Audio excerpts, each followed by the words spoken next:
Okay, let's just jump right in. What if I told you that for most of human history, the way we've chosen a partner has had, well, almost nothing to do with love? It sounds crazy, right? But we're about to explore this huge gap between our romantic ideals and the real-world rules that have actually governed partnerships for thousands of years. And trust me, history tells a very, very different story than the one we're used to. Yeah, the most beautiful girl in the world. I mean, we all know this phrase, right?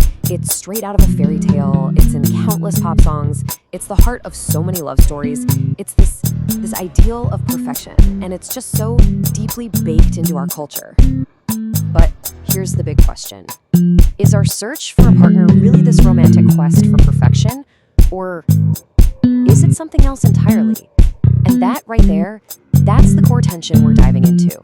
It's this massive clash between the ideal we're told to chase and the stark reality of how human societies have actually put families together for millennia. You see, this whole idea of the most beautiful isn't new at all.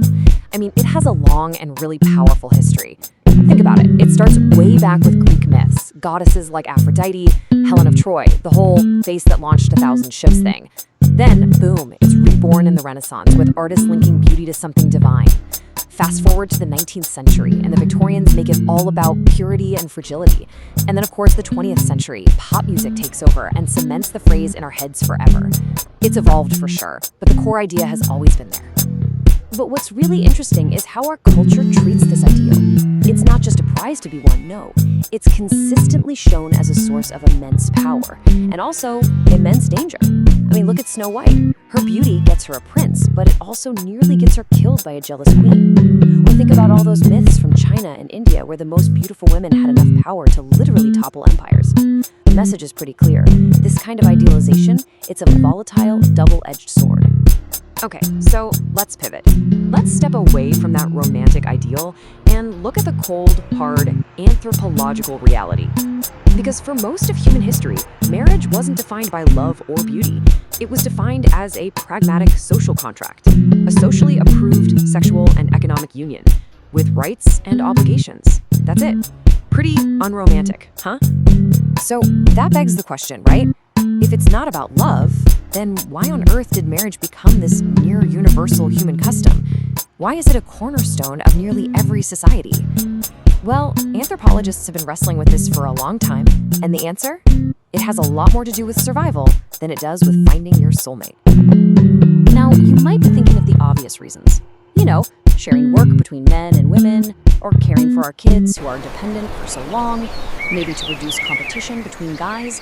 And those are all good theories, but they don't totally hold up, because societies could, and often did, solve those problems in other ways, like through the larger community.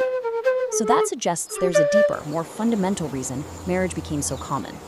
And here's the leading theory. They call it the incompatibility theory.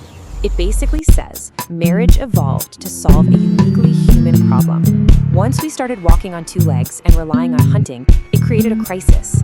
How can a mother effectively hunt for food and care for a totally helpless baby at the same time? It's nearly impossible. A stable bond with a partner, what we call marriage, was the most efficient solution to this fundamental survival problem. And this is where things get really interesting, because our modern Western idea of one-on-one marriage, it's not the norm. Not even close when you look globally. We think of monogamy as the default, right? But check this out. Across the entire ethnographic record, it's a minority practice. A whopping 80% of societies known to anthropology have allowed for polygyny. That's one man having multiple wives. So why is polygyny so widespread? Well, it's not random. It's strongly tied to specific conditions. For example, if there's high male mortality from constant warfare, it creates a surplus of women. Polygyny becomes a practical way to make sure all women can marry and have kids. Or, in places with a lot of disease, it can be a reproductive strategy. Women choose the healthiest mate available, even if he's already married. And sometimes, it's just straight up economics. In societies where women contribute a lot to subsistence, more wives can literally mean a wealthier household. Okay, let this number sink in for a moment. 75%. That's how many societies known to anthropology involve at least one major economic transaction as part of a marriage. So we're not talking about a minor detail here. This is a core, fundamental component of the institution for most of the world. And that economic transaction usually takes one of two forms. You have bride price, where the groom's family gives wealth to the bride's family, almost like compensation. Then you have dowry, where the bride's family gives wealth to the new couple. And you know what's fascinating? The direction that wealth flows tells you a ton about that society's economy and what it values. And the rules can get so specific. I'm talking about things that seem wild to us today.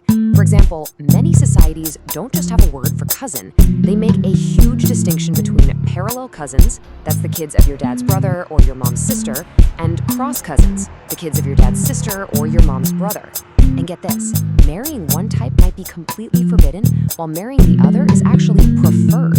It's all about keeping property and family alliances tightly controlled. So what about personal choice in all this? The whole idea that you get to pick your own partner based on love. Well, again, that's a pretty modern and frankly minority view. In almost half of the world's societies, marriage isn't an individual choice at all. It's a strategic arrangement made by parents or elders. And all of this brings us right back to where we started, with the most beautiful girl in the world. Because feminist thinkers have argued for a long time that this ideal was never just some harmless romantic idea. They see it as a crucial part of a system that historically limited a woman's value to her appearance, making it a really powerful tool of social control. And today, in the digital age, oh man, this ancient ideal is amplified like never before. It's everywhere. It's in Instagram hashtags, it's in those fan polls constantly crowning a new most beautiful celebrity or K-pop idol.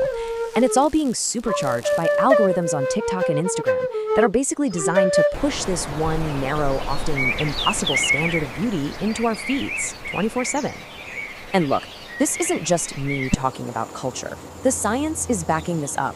Recent psychological studies are confirming that all this exposure to idealized beauty has measurable and often really harmful effects. We're talking direct links to diminished self-esteem, body dissatisfaction, and even a higher risk of eating disorders, especially for young people. This stuff is serious. So what's the takeaway from all this? I think it's that we are all living inside this massive paradox.